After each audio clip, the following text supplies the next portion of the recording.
Birds of a feather flock together. You run around with losers, you will end up a loser. Unconsciously.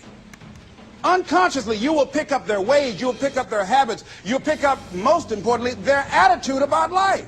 If you're around cynical, negative people all the time, you will become cynical and negative. So you got to watch yourself. Many of us are living out the lives of other people, living out their conclusions, living out of their consciousness. The other thing is that you begin to looking at your life and looking at what it is that you want to achieve. Another crucial thing that you must do is align yourself with powerful people. Align yourself with people that can encourage you, people that can empower you, people that you can learn from, people that you can grow from. That's very important. See, if you have people around you that can contribute to your growth.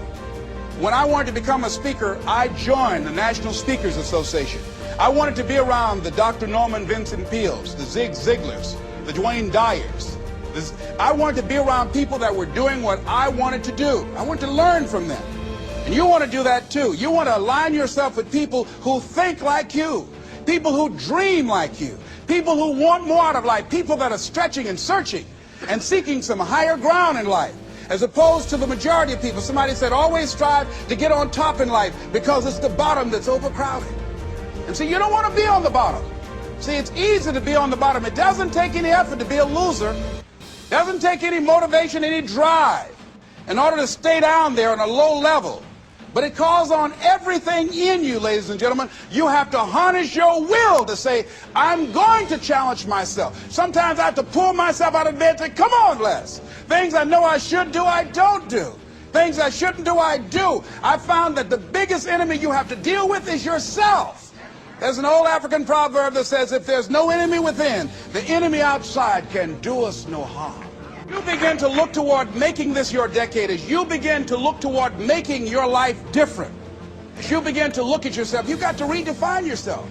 Who are you right now? And who must you become in order to create what you want? What has to change about you? What is it that you're doing right now that would be a liability for you?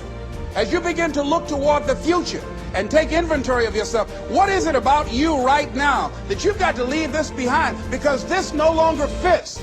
Looking at where you want to go and the kind of person that you must become, the kind of standards that you have for you.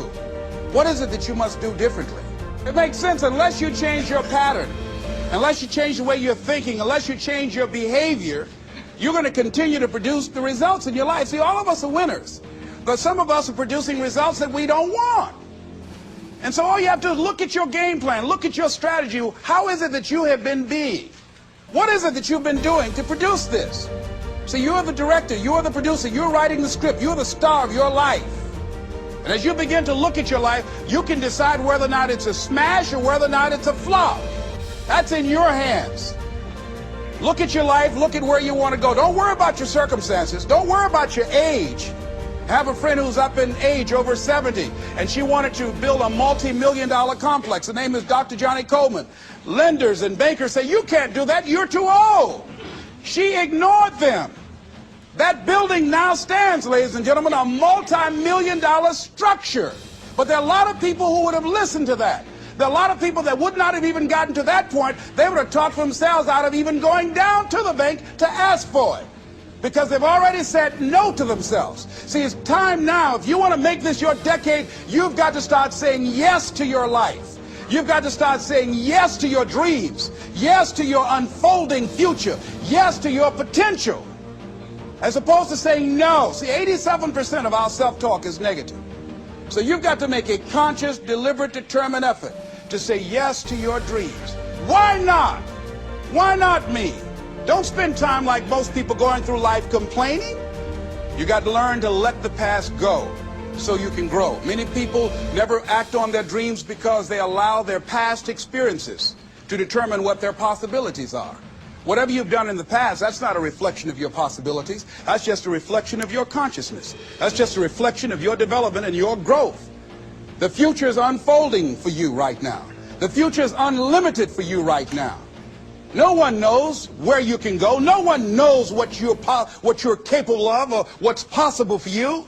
You don't even know that. I had no idea, ladies and gentlemen. No one could have convinced me that I was able to do this. I'll never forget, I was speaking in Detroit, and a high school friend of mine saw me afterwards, and he was backstage. He said, I can't believe it's the same person.